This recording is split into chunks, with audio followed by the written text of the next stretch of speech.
Chapter 9. The Quarrelsome Dragons. The green monkey sank gently into the earth for a little way, and then tumbled swiftly through space, landing on a rocky floor with a thump that astonished him. Then he sat up, found that no bones were broken, and gazed around him. He seemed to be in a big underground cave, which was dimly lighted by dozens of big round disks that looked like moons.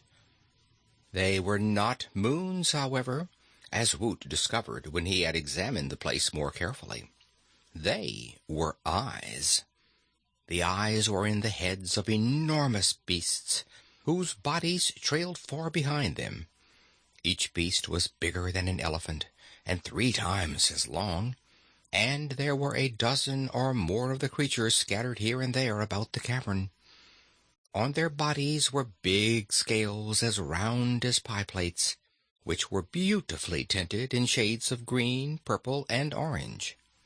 On the ends of their long tails were clusters of jewels. Around the great moon-like eyes were circles of diamonds, which sparkled in the subdued light that glowed from the eyes. Woot saw that the creatures had wide mouths and rows of terrible teeth, and, from the tales he had heard of such beings, he knew he had fallen into a cavern inhabited by the great dragons that had been driven from the surface of the earth and were only allowed to come out once in 100 years to search for food. Of course, he had never seen dragons before, yet there was no mistaking them, for they were unlike any other living creature. Woot sat upon the floor where he had fallen, staring around, and the owners of the big eyes returned his look, silently and motionless. Finally, one of the dragons, which was farthest away from him, asked, in a deep, grave voice, "What was that?" And the greatest dragon of all, who was just in front of the green monkey, answered in a still deeper voice, "It is some foolish animal from outside." "Is it good to eat?" inquired a smaller dragon beside the great one. "I'm hungry." "Hungry!" exclaimed all the dragons in a reproachful chorus, and then the great one said chidingly, "Tut, tut, my son, you've no reason to be hungry at this time." "Why not?" asked the little dragon. "I haven't eaten anything in 11 years." "11 years is nothing," remarked another dragon, sleepily opening and closing his eyes. "I haven't feasted for 87 years, and I dare not get hungry for a dozen or so years to come. Children who eat between meals should be broken of the habit." "All I had 11 years ago was a rhinoceros, and that was not a full meal at all," grumbled the young one. "And before that I had waited 62 years to be fed, so it's no wonder I'm hungry." "How old are you now?" asked Woot, forgetting his own dangerous position in his interest in the conversation. "Why, I'm... How old am I, Father?" asked the little dragon. "Goodness gracious! What a child to ask questions! Do you want to keep me thinking all the time? Don't you know that thinking is very bad for dragons?" returned the big one impatiently. "How old am I, Father?" persisted the little dragon. "About 630, I believe. Ask your mother."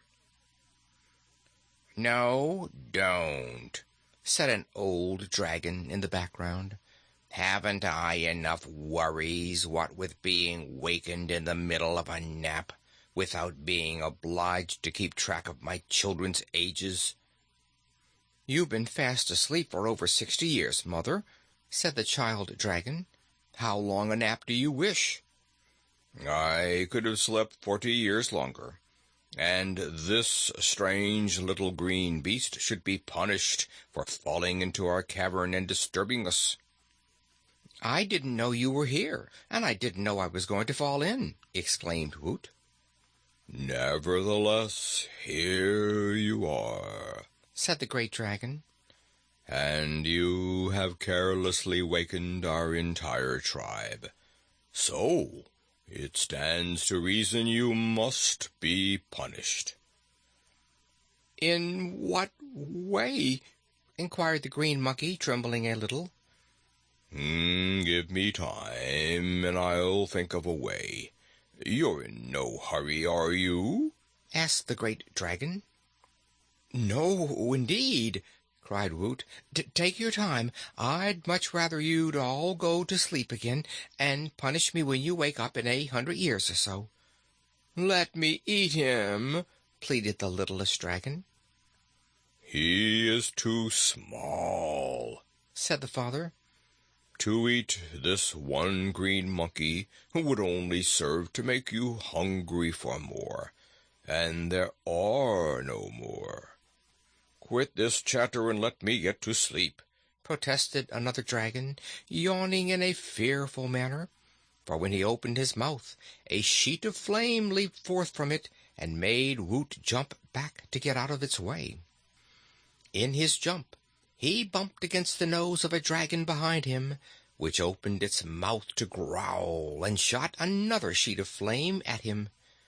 The flame was bright, but not very hot, yet Woot screamed with terror and sprang forward with a great bound. This time he landed on the paw of the great chief dragon, who angrily raised his other front paw and struck the green monkey a fierce blow. Woot went sailing through the air and fell sprawling upon the rocky floor far beyond the place where the dragon tribe was grouped. All the great beasts were now thoroughly wakened and aroused, and they blamed the monkey for disturbing their quiet. The littlest dragon darted after Woot, and the others turned their unwieldy bodies in his direction and followed, flashing from their eyes and mouths flames which lighted up the entire cavern. Woot almost gave himself up for lost at that moment, but he scrambled to his feet and dashed away to the farthest end of the cave, the dragons following more leisurely because they were too clumsy to move fast. Perhaps they thought there was no need of haste, as the monkey could not escape from the cave.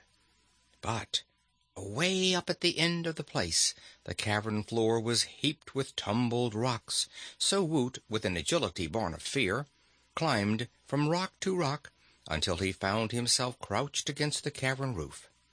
There he waited, for he could go no farther, while over the tumbled rocks slowly crept the dragons, the littlest one coming first because he was hungry as well as angry. The beasts had almost reached him when Woot, remembering his lace apron, now sadly torn and soiled, recovered his wits and shouted, "Open!" At the cry, a hole appeared in the roof of the cavern just over his head, and through it the sunlight streamed full upon the green monkey. The dragons paused, astonished at the magic and blinking at the sunlight, and this gave Woot time to climb through the opening. As soon as he reached the surface of the earth, the hole closed again, and the boy monkey realized with a thrill of joy that he had seen the last of the dangerous dragon family. He sat upon the ground, still panting hard from his exertions, when the bushes before him parted, and his former enemy, the jaguar, appeared. "Don't run," said the woodland beast as Woot sprang up. "You are perfectly safe, so far as I am concerned, for since you so mysteriously disappeared, I have had my breakfast. I am now on my way home to sleep the rest of the day." "Oh, indeed," returned the green monkey in a tone both sorry and startled. "Which of my friends did you manage to eat?" "None of them," returned the Jaguar with a sly grin. "I had a dish of magic scrambled eggs on toast, and it wasn't a bad feast at all. There isn't room in me for even you, and I don't regret it, because I judge from your green color that you are not ripe and would make an indifferent meal. We jaguars have to be careful of our digestions. Farewell, friend monkey. Follow the path I made through the bushes, and you will find your friends." With this, the Jaguar marched on his way, and Woot took his advice and followed the trail he had made until he came to the place where the little brown bear and the Tin Owl and the Canary were conferring together and wondering what had become of their comrade, the Green Monkey. End of chapter 9.